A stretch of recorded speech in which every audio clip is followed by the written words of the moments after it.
60대 이후 우리 몸은 자연스럽게 근육이 줄고 관절이 약해집니다. 이건 누구에게나 찾아오는 변화예요. 하지만 여기서 중요한 건요. 근육은 쓰지 않으면 줄어들지만 다시 쓰기 시작하면 회복될 수 있다는 사실입니다. 나이가 들면 노화는 피할 수 없지만 운동을 통해 그 속도를 늦출 수 있습니다. 특히 꾸준한 운동은 단순히 몸을 움직이는 것 그 이상이에요. 낙상을 예방하고 혈압을 안정시키고 우울감도 덜어주고 삶의 질을 확 바꿔놓을 수 있습니다. 그래서 오늘 이 시간에는요. 왜 나이 들수록 운동이 꼭 필요한지, 어떤 운동이 60대 이후에 가장 좋은지, 집에서 쉽게 할 수 있는 운동은 무엇인지, 그리고 운동할 때 조심해야 할 점들까지 하나씩 차근차근 알려드릴 겁니다. 복잡하지 않고 누구나 따라 할 수 있는 방법으로 준비했으니까요. 끝까지 함께 해주세요. 지금부터 여러분의 두 번째 인생을 위한 몸 만들기 시작합니다. 근감소증은 말 그대로 근육이 줄어드는 건데요. 60세를 넘기면 매년 약 1%씩 근육이 줄어든다고 알려져 있습니다. 근육이 줄면 기력이 떨어지고 작은 충격에도 쉽게 넘어지고 다치는 일이 생깁니다. 여기에 골다공증까지 겹치면 뼈도 약해져서 낙상 사고는 큰 부상으로 이어질 수 있습니다. 여기서 정말 중요한 사실이 있습니다. 이런 문제들 운동으로 막을 수 있다는 겁니다. 운동은 단순히 몸을 움직이는 게 아니에요. 약보다 강력한 처방이 될 수 있습니다. 혈압을 낮추고 혈당을 조절해주며 심지어 우울한 감정도 덜어주죠. 무엇보다도 우리 몸을 다시 움직일 수 있게 만들어줍니다. 이처럼 60대 이후의 운동은 단순한 건강 유지가 아니라 다시 삶을 움직이게 만드는 힘이 됩니다. 약은 잠깐의 도움이지만 운동은 삶 전체를 바꾸는 열쇠입니다. 지금이라도 늦지 않았습니다. 오늘 하루 10분이라도 내 몸을 위해 움직여보세요. 내일의 내가 분명히 달라질 겁니다. 그렇다면 60대 이후에는 어떤 운동이 가장 좋을까요? 너무 힘든 운동은 관절에 무리가 될 수 있고 너무 가벼우면 효과가 적을 수 있죠. 그래서 오늘은 어르신분들에게 꼭 맞는 운동 5가지를 소개해 드릴게요. 어렵지 않고 꾸준히 하면 큰 효과를 볼 수 있는 운동들입니다. 첫 번째는 걷기입니다. 가장 쉽고 안전하면서도 효과가 좋은 운동이에요. 특별한 장비도 필요 없고 본인의 체력에 맞게 조절할 수 있다는 게 장점이죠. 하루에 20에서 30분만 걸어도 심장 건강, 혈압 조절, 기분 개선에 큰 도움이 됩니다. 실제로 어떤 어르신은 아침마다 공원에서 30분씩 걷기를 시작하고 나서 병원 가는 횟수가 절반으로 줄었다고 하세요. 예전보다 잠도 잘 오고 식욕도 좋아졌다고 하시더라고요. 두 번째는 수영 또는 아쿠아로빅입니다. 물속에서 하는 운동은 몸에 부담이 적고 관절에도 무리를 주지 않아서 어르신들에게 아주 좋은 운동입니다. 무릎이나 허리에 통증이 있는 분들도 물속에서는 훨씬 편하게 운동할 수 있거든요. 특히 아쿠아로빅은 음악에 맞춰 몸을 움직이기 때문에 재미도 있고 그룹으로 하다 보면 사회적 교류도 늘어나요. 세 번째는 가벼운 근력 운동입니다. 나이가 들수록 근육을 유지하는 것이 정말 중요합니다. 덤벨 같은 무거운 기구가 아니더라도 밴드를 이용하거나 맨몸으로 하는 스쿼트, 의자에 앉았다 일어서기 같은 동작도 충분히 근력 강화에 도움이 됩니다. 하루 10분만 해도 달라진다는 걸 느낄 수 있어요. 동네 복지관에서 매일 의자 운동을 하시는 어떤 어르신은 전에는 세탁기를 돌리고 나면 허리가 아팠는데 요즘은 집안일이 훨씬 수월해졌다고 말씀하시더라고요. 네 번째는 요가 또는 스트레칭입니다. 우리 몸은 잘 안 쓰면 점점 굳어집니다. 요가나 스트레칭은 뻣뻣해진 관절과 근육을 풀어주고 몸의 균형 감각을 높이는 데 도움이 돼요. 특히 자세가 구부정해지는 걸 막아주고 심호흡을 통해 마음도 차분하게 가라앉힐 수 있어요. TV 앞에서 따라하기 쉬운 영상도 많으니 하루 10분만 투자해보세요. 다섯 번째는 실내 자전거 타기 또는 실버 체조입니다. 비 오는 날이나 밖에 나가기 어려운 날엔 집안에서도 운동할 수 있어야겠죠. 실내 자전거는 무릎에 부담이 적으면서 유산소 운동 효과를 주는 좋은 방법입니다. 또 실버 체조는 전문 강사가 없이도 동영상이나 책을 보고 따라할 수 있어요. 음악에 맞춰 손발을 움직이다 보면 시간 가는 줄 모르고 땀이 납니다.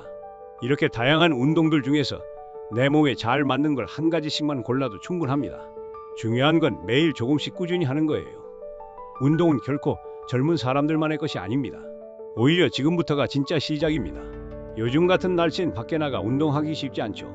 또 혼자 운동하러 나가는 게 불안하거나 바깥 활동이 불편하신 분들도 많으실 거예요. 그래서 집안에서 쉽게 따라할 수 있는 간단한 운동들을 소개해 드릴게요. 준비물도 거의 없고 특별한 공간도 필요 없습니다. 첫 번째는 계단 오르기입니다. 집에 계단이 있다면 이것만큼 좋은 운동도 없습니다. 한 칸씩 천천히 오르내리기만 해도 다리 근육이 자극되고 심장 건강에도 좋아요. 처음에는 5분 정도만 해도 충분하고 익숙해지면 시간을 조금씩 늘려보세요. 두 번째는 벽을 짚고 앉았다 일어나는 동작입니다. 무릎이 약하신 분들도 벽을 짚으면 넘어질 걱정 없이 안전하게 할 수 있어요. 벽에 손을 대고 의자에 앉듯이 천천히 내려갔다가 다시 올라오면 됩니다. 너무 많이 하지 않아도 괜찮고 5번씩 천천히 3번만 반복해도 다리와 엉덩이에 힘이 생깁니다. 세 번째는 의자에 앉아서 하는 간단한 다리 운동입니다. 무릎이 좋지 않으신 분들도 쉽게 따라 하실 수 있어요. 의자에 편하게 앉은 뒤 한쪽 다리를 천천히 위로 들었다가 다시 내립니다. 반대쪽도 같은 방법으로 하세요. 이 동작을 천천히 5번씩 반복하면 다리 힘을 기르는 데 도움이 됩니다. TV 보시면서도 하실 수 있어요. 네 번째는 스트레칭입니다. TV를 보시면서 고개를 왼쪽, 오른쪽으로 천천히 돌려보세요. 그리고 양팔을 천천히 앞으로 뻗었다가 천천히 내리는 것도 좋습니다. 두 손을 머리 위로 올려 기지개 켜듯이 쭉 펴면 어깨와 허리가 시원해집니다. 힘들지 않게 천천히 움직이기만 해도 몸이 한결 가벼워질 수 있어요. 5번째는 생활 속 움직임을 운동으로 바꾸는 방법입니다. 예를 들어 TV 리모컨을 일부러 멀리 두고 자주 일어나게 하거나 청소할 때 의식적으로 무릎을 굽혀 앉았다 일어서기를 반복하는 것도 좋은 운동이 됩니다. 설거지할 때 발 뒤꿈치를 들었다 내렸다 하면 종아리 근육도 단련됩니다. 실제로 한 어르신은 하루 15분 의자 운동과 계단 오르기를 3개월 정도 실천하신 뒤에 허리 통증이 눈에 띄게 줄고 혈압 수치도 안정됐다고 하셨어요. 무리하지 않고 꾸준히 하는 게 가장 중요합니다. 자, 그럼 오늘부터 실천할 수 있는 하루 15분 루틴 예시도 알려드릴게요. 먼저 의자에 앉았다 일어서기 10회, 벽 짚고 앉았다 일어서기 5회, 계단 오르내리기 3분, TV 보며 목과 어깨 스트레칭 5분. 이렇게만 해도 몸이 훨씬 가볍고 활력이 느껴질 거예요. 집에서도 충분히 건강을 지킬 수 있습니다. 운동은 건강에 좋지만 잘못하면 오히려 몸에 무리가 갈 수 있습니다. 특히 어르신들은 운동을 하실 때 꼭 조심해야 할 것들이 몇 가지 있어요. 오늘은 그 5가지를 쉽게 풀어 설명드릴게요. 첫째, 무리한 운동은 오히려 독이 될 수 있습니다. 예전처럼 몸이 움직이지 않는다고 해서 억지로 많이 움직이려고 하시면 안 돼요. 갑자기 과하게 움직이면 관절이나 근육에 무리가 오고 다음날 심하게 아플 수도 있어요. 천천히 내 몸에 맞게 쉬엄쉬엄 하는 게 가장 좋습니다.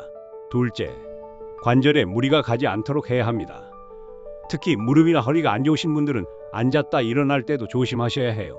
너무 낮은 자세나 쪼그려 앉는 동작은 피하고 손잡이나 벽을 짚고 움직이면 더 안전합니다. 셋째, 운동 전에는 꼭 준비 운동을, 끝나고 나서는 마무리 스트레칭을 해야 합니다. 준비 운동 없이 바로 시작하면 몸이 놀라서 다칠 수 있어요. 가볍게 손과 발을 움직이거나 목과 어깨를 푸는 동작으로 시작해보세요. 마무리로는 깊게 숨을 쉬며 몸을 천천히 풀어주면 됩니다. 넷째, 운동 중에 통증이 느껴진다면 그건 멈추라는 신호입니다. 조금 불편한 건 괜찮지만 찌릿하거나 쑤시는 통증이 있다면 바로 쉬셔야 해요. 통증을 참고 계속하다 보면 큰 부상으로 이어질 수 있습니다. 다섯째, 운동 전후엔 물을 충분히 마시고 간단하게라도 드시는 게 좋습니다. 운동을 하면 땀이 나고 몸속 수분이 빠져나가니까 물을 꼭 챙겨 마셔야 해요. 너무 배가 고픈 상태에서 운동하면 어지러울 수 있으니 바나나나 삶은 달걀 같은 가벼운 간식도 좋습니다. 실제로 어느 어르신은 무릎이 안 좋은데도 무리해서 앉았다 일어나는 동작을 반복하다가 무릎이 더 나빠졌다고 하셨어요. 그 후엔 의자에 앉아서 다리만 드는 운동으로 바꾸고 나서야 통증이 줄어들고 운동도 즐겁게 하게 되셨다고 해요. 결국 운동은 많이 하는 것보다 안전하게 꾸준히 하는 게 가장 중요합니다. 운동은 그냥 무작정 많이 한다고 좋은 게 아닙니다. 가장 중요한 건 내 몸에 맞는 운동을 고르고 그걸 꾸준히 실천하는 거예요. 특히 60대 이후에는 몸 상태가 사람마다 다르기 때문에 계획을 세울 때 내 건강 상태와 생활 습관을 잘 살펴봐야 합니다. 먼저 나의 체력과 몸 상태를 점검해야 합니다. 예를 들어 무릎이 아프신 분은 걷기보다는 의자에 앉아서 다리를 천천히 들어 올렸다 내리는 운동이 좋습니다. 이때 무릎에 부담이 가지 않도록 천천히 부드럽게 움직이는 것이 중요해요. 고혈압이 있으신 분은 갑자기 힘을 주는 동작보다는 앉은 자세에서 팔을 천천히 올렸다 내리는 동작이나 깊게 숨 쉬며 어깨를 돌리는 가벼운 스트레칭이 더 적합합니다. 당뇨가 있으신 분은 걷기나 실내 자전거 타기처럼 일정한 리듬으로 움직이는 유산소 운동이 도움이 되며 운동 전후로 혈당을 체크하면서 무리하지 않게 진행하는 것이 좋습니다. 각 질환에 따라 안전한 운동 방법을 선택하는 것이 가장 중요합니다. 그리고 평소 생활 습관도 고려해야 합니다. 집에 주로 계시는 분들은 실내에서 할 수 있는 운동이 좋고, 활동량이 적은 분들은 짧게라도 자주 움직이는 게 중요해요. 반대로 마당이나 근처 공원을 자주 오가는 분들은 걷기 운동도 잘 맞을 수 있죠. 그럼 이제 일주일 초보자 루틴 예시를 한번 소개해 드릴게요. 월요일에는 의자에 앉아 다리를 번갈아 들어 올리는 동작을 10번씩 2번 하고, 팔을 천천히 돌리는 스트레칭을 5분 정도 해보세요. 화요일에는 집 근처 골목이나 복도를 15분 정도 천천히 걸어봅니다. 너무 빠르게 걷지 않아도 괜찮아요. 수요일은 쉬는 날입니다. 대신 TV 보시면서 목을 좌우로 돌리거나 어깨를 부드럽게 돌리는 간단한 움직임만 해주세요. 목요일에는 벽을 짚고 천천히 앉았다 일어나는 동작을 5번씩 2번 하고, 발 뒤꿈치를 들었다 내리는 종아리 운동도 함께 해보세요. 금요일에는 TV 보시면서 기지개를 켜듯 양팔을 머리 위로 쭉 뻗는 스트레칭을 하고, 양손을 번갈아 들어 올리는 동작을 10번 반복해보세요. 토요일에는 실내에서 걷기를 하시거나 실버 체조 영상을 보며 10분 정도 따라 해보세요. 리듬에 맞춰 천천히 움직이시면 됩니다. 일요일은 푹 쉬는 날입니다. 하지만 짧게 눈을 감고 숨을 천천히 들이마시고 내쉬는 호흡 운동도 도움이 됩니다. 지속 가능한 습관을 만드는 게 중요합니다. 욕심내지 말고 짧게라도 매일 움직이는 게 좋아요. 처음엔 5분만 해도 괜찮습니다. 꾸준히 하다 보면 점점 몸이 가벼워지고 스스로 하고 싶어지는 날이 옵니다. 실제로 한 어르신은 처음엔 3분 걷기도 힘들어 하셨지만 매일 정해진 시간에 그냥 나가보자는 마음으로 걸으셨대요. 한 달쯤 지나니까 20분씩 걷고 나서도 숨이 덜 차고 무릎도 덜 아팠다고 하시더라고요. 그러니까 너무 어렵게 생각하지 마시고 오늘부터 아주 간단한 계획 하나만 실천해 보세요.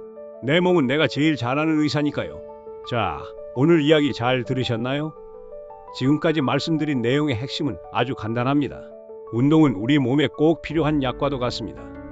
하지만 그 약은 약국에서 주는 게 아니라 내가 나에게 스스로 처방해야 하는 약이에요. 내 몸 상태에 맞춰서 내가 할 수 있는 만큼 매일 조금씩 실천해 나가는 게 가장 중요합니다.